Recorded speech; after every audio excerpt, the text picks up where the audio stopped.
Hello and welcome to my channel. I'm Tiffany, a retired librarian turned homeschool mom. And in this video we're going to talk about a book called A Boy Called Slow by Joseph, and I'm going to butcher this name, I am very, very sorry, Burkock, and illustrated by, again, a name I'm going to butcher, I'm very sorry, Rocco Wolveria. Now both of these people are Native American. It's the reason I picked the book. I did this for all the books I'm doing in November. I made sure the authors were Native American. I'm going to assume, though I would probably look it up, the author is of the Lakota tribe.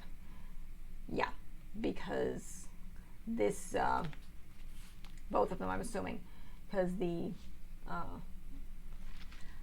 thanks at the beginning of the book is one for my grandfathers and the other one to the spirit of the Lakota people. So this is a very specific story about a young boy who was born in, let's see, this is what I would call historical fiction to an extent. In the winter of 1831, he was born to a father called, family of, his father's name was Returns Again, and I'm going to mispronounce it, he's the Hakupa band of the Lakota Sioux. So that was his father. He was very slow. That's the reason he was called slow. He did things very slowly in his youth, very diligently. Though he did become a brave warrior.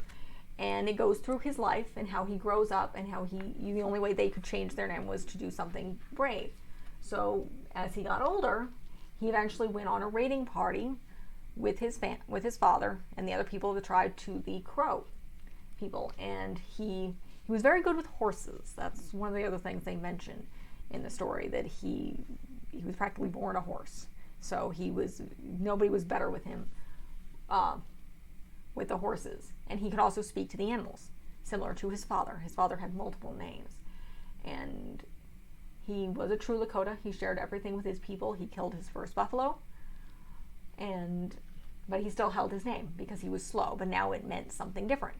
It meant that he was diligent and that he took his time. And he had a reputation of being a strong boy and a good writer. And his father eventually, went on a vision quest, was given many names by a buffalo. This is the legend. And basically he was not only returns again to strike the enemy, but he owned those 4 names. And I'm not going to pronounce them. I can bring up the screen here. Yeah, you probably can't see them that well. I do not speak Lakota. I'm not even sure language still exists. I'm assuming it does because they're writing in it. So it goes on. It tells the story how Slow and his family went out and he became a great warrior. He learned to talk to the animals like his father, and he went on this raiding party. And basically went to the Crow, and he rode ahead, and he was able to help win this battle and win this raiding party and bring back many horses. And when he gets back, with the raiding party, because the raiding party was a success, he was a hero. And his father said, my son is brave, he is determined, he's won the battle for us. And he gives him a new name. He gives him a name that was his father's. He is no longer Slow. He is now, and I'm not going to attempt to pronounce this, and I kind of, when I was reading this, I began to guess what this was, and I was in fact right when I read this book. The name in English, it means Sitting Bull.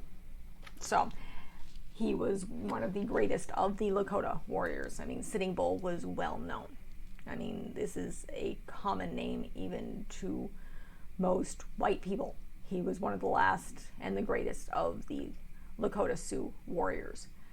So this is his origin story. The origin story of a living, breathing human being. I don't know if it's a legend or if it's just historical fiction. It's probably a mixture of both, as a story that is passed down through families of how he came by this name and what his life was. This is a very beautiful book. It's done very well. The illustrations appear to be, I think, this is oil, I think, from what I can tell. Yeah. the illustrations are absolutely, utterly phenomenal. They're beautiful, beautifully done. It's probably not a great bedtime story. It's a little long, but it's a great children's story to read to the elementary schools. I think I picked most of the books that I picked for this November don't go above 4th grade. So that's what they're recommended for the 1st to 4th graders. It's a beautiful story. It's a beautiful legend about an amazing figure in history and a great warrior for these people. And this story tells it very, very well. It also is a story of perseverance.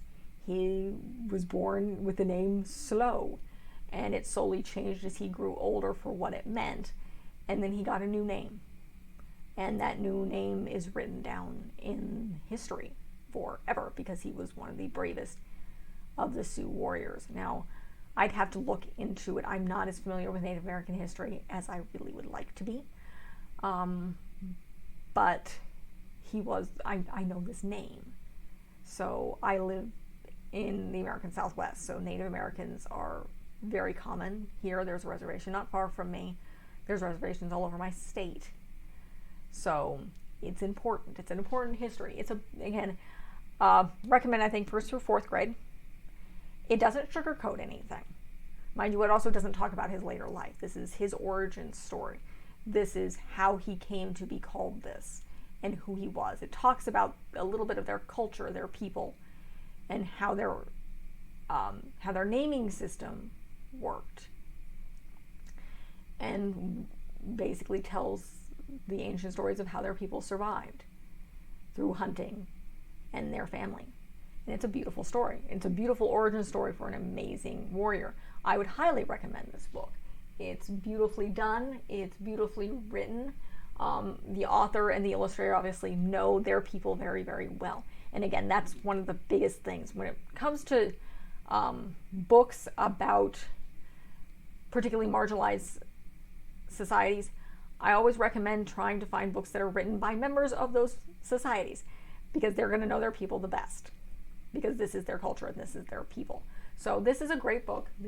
It's not too long. Again, this is for the younger kids, but it's a lot to read. I would never as a librarian recommend this being read during story time. It's way too long. But you might want to read to it depending on your kids' personalities. Might be a bedtime story. Might be just something to read, as one of the kids recommended, something to read when you're doing unit studies on Native Americans and on specific tribes.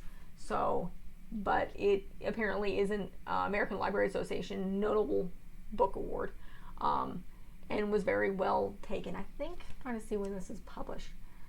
This was 1994. That's the copyright. So not too old, but again, beautifully written story. Great when you're studying Native American history. If you're studying the wars of Sitting Bull, this is where you would start. You were doing this with younger kids in early elementary. Even if I would even recommend this for some of the older elementary kids, just because it's a beautifully done story and it is a beautiful origin story for this amazing person, and it gives you a brief look of how his life began, because everyone has a starting point, and this is Sitting Bulls. This is how he got his name. So it's a great book. I will definitely be reading this to my daughter. The art is phenomenal. It's done very beautifully. It's very dark, so you don't get a lot of detail, but the illustrations are, this definitely looks like either pencil or oil, probably a mixture of both. I'm not an expert, but it's very clear and very beautiful. And again, this is very artistic in how the work and how the art is done. So, and there's a lot of shadows. That's the way I would describe this art. It's done in shadows. You can see there's a lot of black in this, and then it ends with an image of Sitting Bull at the very end behind, I'm assuming, a setting sun. So this almost implies it was a spirit of Sitting Bull. So that is it for this book. Again, A Boy Called Slow by Joseph, and again, apologies for the name butchering. Rucock. or Chuck, sorry, I'm bad at this, and illustrated by Rocco Bavaria. So I will put a link to this book in the description below. If you like this book, I'm doing, all of November, I'm doing Native American books written by Native Americans, as well as covering some of the resources provided by the Smithsonian's Museum of the American Indian. So that's what I'm covering in November. December is all fun stuff. If you want to check that out when it comes out come December, it's Christmas, fun Christmas books, non-religious fun Christmas books, and fun Christmas movies. If you want to check out my October stuff, I did some classics like Dracula and Frankenstein, some of it as well as some kids book. I covered Binocula as well as a few other things, and something I believe I covered a book called Funny Bones on the Day of the Dead, as well as a few just kind of fun films. I covered Hocus Pocus and Halloween Town in there. So, and then of course I covered all of Harry Potter starting back in September, and that went through October as well. And I did a bunch of other children's book reviews, a sprinkling of children's travel stuff, some sprinkling of homeschooling stuff, because this is, I do secular homeschooling stuff on this channel. If you like what you see, like and subscribe. You can look forward to African American and Asian history in February and some food stuff in January. And I haven't scheduled anything beyond that at this point. So that is it. Thank you.